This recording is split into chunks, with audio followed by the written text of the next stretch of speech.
Hello mga ka-subscribers! Kamusta po kayo? So ito po yung trip namin ng asawa ko from Montgomery, Alabama to Jacksonville, Florida. Nag-drive po kami ng almost 6 hours. And Jacksonville, Florida to Bahamas, kami po ay 5 araw na nasa loob ng barko.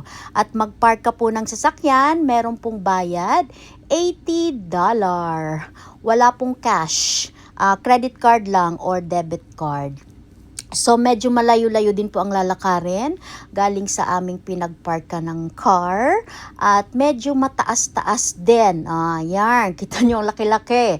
So paangat po yan, so parang mga 6 na paikot ang yung aakyatin. Kaya hingal ka talaga dyan. Gutom pagpasok ng barko. At ito po yung aming kwarto. Medyo maliit lang naman siya. At nagulat po ako dito dahil ito po palang kwarto namin ay merong salamin. At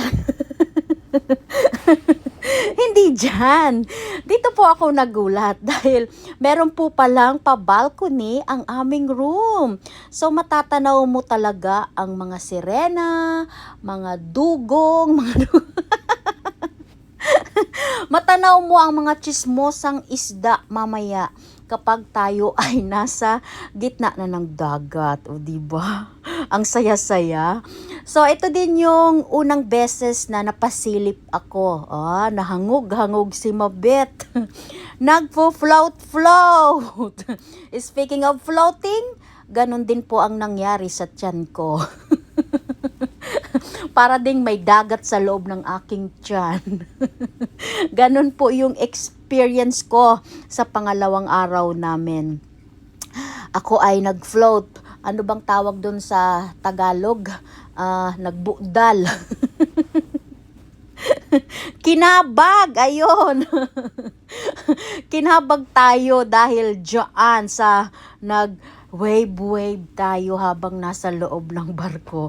At dahil din po sa dami ng pagkain. Ayan po, dito sa deck 10, nandito ang buffet. Breakfast, lunch, dinner, snacks. Ang daming pagkain.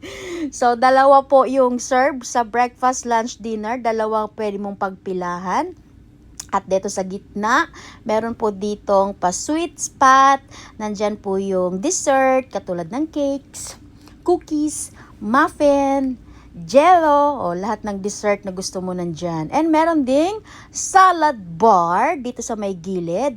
Pero prutas po ang naka-display. And meron din po ditong sandwich. Mag-order ka, pwedeng hot, pwedeng cold, depende sa'yo kung anong gusto mong sandwich at may kasama na siyang chips. And meron din pong pizza bar, bibigyan ka ng 2 slice. It's either pepperoni or cheese. At meron din pong bar sa loob. Speaking of bar, ayan yung asawa ko nakaupo dyan dahil nanunood ng football games. Dahil kahit meron pong TV sa loob ng kwarto, wala pong channel ng football games sa loob ng kwarto nyo para po lumabas ka. Para po maupo ka doon sa bar nila at mag-order ng drinks. O, diba? Mindset ba? At dito yung salad bar. Ayan si ate. Ito yung totoong salad bar ha. Nandyan talaga siya. Meron talagang pa-salad bar dito. At meron din po ditong ice cream unlimited. Chocolate, vanilla. Yung mga bata magpabalik-balik dyan sa ice cream. Shout out kay Kuya, isang Pilipino din. At sa gitna po, nandito yung drinks. Available drinks po dito, coffee, hot choco, water, lemonade, at tea. At kung ikaw po ay magta-travel, pwede ka rin po magdala ng 12 can per person at isang bote ng wine. Pwede ka pong magdala nun. So kung kayo ay mag-asawa, 24 can ng soda pwede nyong dalhin. Water, hindi po pwedeng magdala ng water. Bibili ka ng water sa loob. Alam ko po, binayaran ng asawa ko for 6 bottle na tubig, I think $28. And meron din ditong taco bar. Ayan. all day dito ang patako nila. Mexican foods. Unlimited din yan. And meron din po ditong burger. Ayun, no? Ang dami. Ikaw talaga magsawa sa pagkain. All day din ang pagkain dito ng burger with fries. At meron din po ditong seafood. Pero hindi po ito kasama sa yung package. So magbabayad ka po dyan kung gusto mong kumain ng seafood. Medyo mahal. pero kung nakakaluwag-luwag ka naman, why not coconut? Ayan. At ito din, beignet. Hindi rin po ito kasama sa package mo. So, magbabayad ka din po. Ibang presyo din yan. At yes, breakfast. American breakfast. Ang dami. Meron din po silang omelette station. Pwede kang mag-order ng omelette, pwede kang magpaprito ng itlog, pwede kang magpa-scramble ng eggs, o American breakfast. Nagulong-gulong yung itlog dahil nag-wave-wave yung barko. At sa dinner naman, kung ayaw mong kumain sa buffet, meron namang restaurant, pero kailangan mo lang mag-book ng reservation. So yan yung order ko, salmon. Wala siyang kanin, pero pwede naman palang mag-request kung gusto mo ng kanin. Kasi sa next na punta namin, ayan, nakapag-order ako ng kanin. O, diba? At pwede ka rin pong mag-request ng sinigang. Meron nagsabi sa akin na pwede. Yun nga lang, kailangan day before para makapag-order ka ng sinigang. Hindi nila niluluto ng same time. So kung meron kang gustong request na pagkain, sasabihin mo one day ahead. And ito po yung Bahamas. Ayan po, binigyan kami ng chance na makapaglakad-lakad sa labas at marami rin pong barko na lumapag. So hindi lang po kami, parang mga 6 o 7 barko ata. So, nakainom kami ng buko juice, nakapag-order din ako ng fish. At ito po yung swimming pool and jacuzzi sa loob ng barko. Yes, yung mga bata nag-enjoy talaga dyan. Sa susunod, isama ko rin yung mga anak ko. At pwede din po kayo magpa-picture. Ayan po, may mga pa-background sila. At meron po akong nakilala dito. Si Kuya Te, shout out to you. Siya po ay taga Bulan, Sorsogon. O sinong nakakilala sa kanya? Malapit na yun umuwi. Tapos na daw yung kontrata niya. 8-month contract lang po sila. At 2 months vacation. And apply ulit. And ito po, meron ditong Java Blue Cafe. Para siyang Starbucks. Kung gusto mo ng medyo masarap-sarap na kape, ayan, pwede kang umorder dyan. Pero magbabayad ka na naman. Iba naman po yan. Meron niyang donut, cakes, cupcakes, pricey din. Kung nakakaluwag-luwag ka, diba? Okay lang yan, kape-kape. Dahil may kape naman nga sa loob, pero tamang black coffee, cream sugar lang. And dito po, meron ding cherry on top, candy station, sa mga bata. Sigurado yarn, nandyan sila lagi. At meron din pong tumutugtog sa gilid ng bar or sa harapan ng bar. Merong pa music, live music.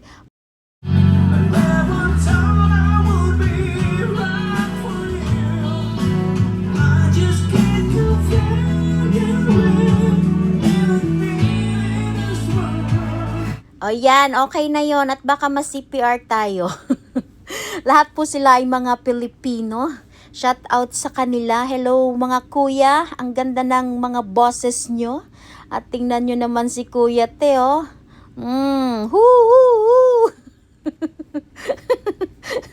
Huy, magtrabaho ka. Nakikinood din siya. At sa harap nga po nito, nandito yung casino. Hello ate, kamusta? Kumakaway-kaway din siya. Pampalipas oras. Pwede ka pong mag-bet dito ng 50 cents, Yan, $1.60. Siyempre may casino sa loob. At yung iba po, nakita ko, meron din silang mga dalang cards, kwaho, ganyan. Kasi kung hindi ka naman nagkakasino, oh. At dito naman, meron ditong bonsai. Sushi Express. Ito po ay may bayad din. So, ayan po yung price niya. Bonsai sushi ship, $34. Meron po atang kasamang 6 pieces sushi, 2 tuna, 2 salmon, 2 shrimp. So, yan po. May bayad din siya. $34. Kung gusto mo lang naman. And ito naman po yung loob. Nasa pinakataas ako niyan. So, napakalaki talaga. Mapagod ka dyan mag up and down. Mapagod ka kaiikot-ikot. At sa baba po, meron po dyang live band. Hindi nyo gaano makita. Wait, isum natin. Ayan po. Merong nagtutugtog dyan sa baba. At meron ding games na ganito. Anong tawag dyan? Ping pong. And ito po, games din sa pinakataas. Ano ata to? Cone hole. And paikot po, merong mini golf para sa mga bata. And pwede din yung adult mag-golf. Ano ba? Family bonding. Ang sarap ng hangin dito sa taas. Napaka-sariwa ng hangin. Talagang pakiramdam mo nasa pinakatuktok ka. Nasa tuktok ka nga naman talaga, mabet. And dito po sa gilid, yung nakikita nyong yellow umbrella, yan po yung smoking area. At yan po yung view sa taas. Kita nyo po yung jacuzzi, yung swimming pool. O diba? Punta ka na din. Okay lang kahit magastos. Trabaho na lang ulit tayo.